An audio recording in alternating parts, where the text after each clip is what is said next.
पुरी जिला शिल्प केन्द्र ठारे विश्वकर्मा मानकु नहीं एक दिवसीय प्रशिक्षण कार्यक्रम अनुष्ठित हो जायछि। एथरे विश्वकर्मा हिताधिकारी मानकु डिजिटल मार्केटिंग किपरि करा जे ताहा प्रशिक्षण प्रदान करा जायथिला। भारत सरकारक एएमएसआई रो मंत्रालय कटक द्वारा परिचालित करा जायथिबा बेले सह निर्देशक सुभाष चंद्र साहू समस्त हिताधिकारी मानकु स्वागत जणाइथिले। जिला शिल्प केन्द्र रो परिचालक मानस कुमार बारिक ओडिशा सरकारक विभिन्न योजना किपरि विश्वकर्मा हिताधिकारी मानकु सफल उद्योगी करि परिबो से विषय रे सूचना प्रदान करथिले। प्रशिक्षण माध्यम रे किपरि सफल उद्योगी हेबे सरकार किबळी योजना सब प्रस्तुत करूछंती से विषय रे सौम्यश्री मिश्र सूचना देथिले। जिला अग्रणी बैंक अधिकारी अनिल भोई समस्त विश्वकर्मा हिताधिकारी मानकु बैंक ऋणर सहाय्य नै आगुकु उद्योगपति हेबा पई परामर्श देथिले। जे माने ऋण पई नाहांती सेमानकु बैंक पुनर्बार आसी जोगाजोग करिबाकु अधिकारी अनुरोध करथिले। डाक विभागर मुख्य जगदीश दास, आंचलिक मुख्य मुरलीधर साहू, डाक विभागर सुफल विषय सम्यक सूचना प्रदान करथिले। डोमेन एक्सपर्ट प्रभंजन महापात्र तांको वक्तव्य रे जणे उद्योगपतिर लक्षण एवं जणे साधारण विश्वकर्मा कारीगर किपरि उद्योगपति होई परिबो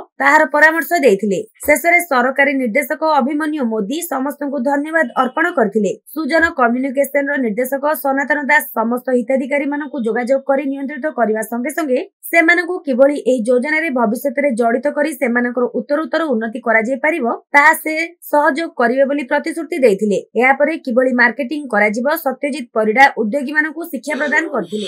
सुभाष कुमार साहू सह निर्देशक MSME DFO government of India Cuttack को आछि।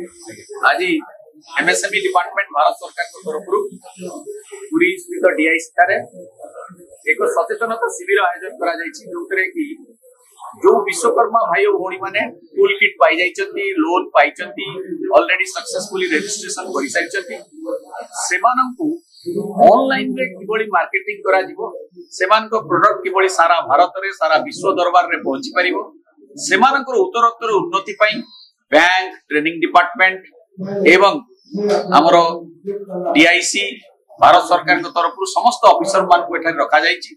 समस्त स्कीम विषय रे विशेष भाव रे आलोचना हेउछि एवं समस्त को आगु को नवा पई विभिन्न स्कीम रे किबळी फिटिंग करा जिवो एवं सेमानकु लोन किबळी आउरी मिलि परिबो से विषय रे मध्ये आलोचना होउछि एवं एथरे लोक माने तांकर 120 जन पखापकी लोक ऑलरेडी जॉइन करि सारलेनी एवं सेमानकु ट्रेनिंग सेशन सरिला परे सेमानकु ऑनलाइन रे आमे चेष्टा करिबु विभिन्न प्लेटफॉर्म भारत सरकार को सहित मेसो प्लेटफॉर्म जोड़ी जाइछि जोटा कि market platform all India level रे तांकर सेठी प्रोडक्ट डिस्प्ले करा जिवो एवं सेमानकु मेसो रे किबळी रजिस्ट्रेशन करा जिवो से विषय रे मध्ये सेमानकु शिक्षा दिया जिवो। रजिस्ट्रेशन रो कोन प्रणाली रही रजिस्ट्रेशन रो प्रणाली होउछि सेमाने विश्वकर्मा आईडी थिबो प्रथम विश्वकर्मा आईडी रहि सारला परे सेमानकु सर्टिफिकेट मिलिथिबो एवं सेमानकु तांकर प्रोडक्ट रो फोटो सेमाने निज निज मोबाइल फोन रे फोटो नै कि आसीथिबे।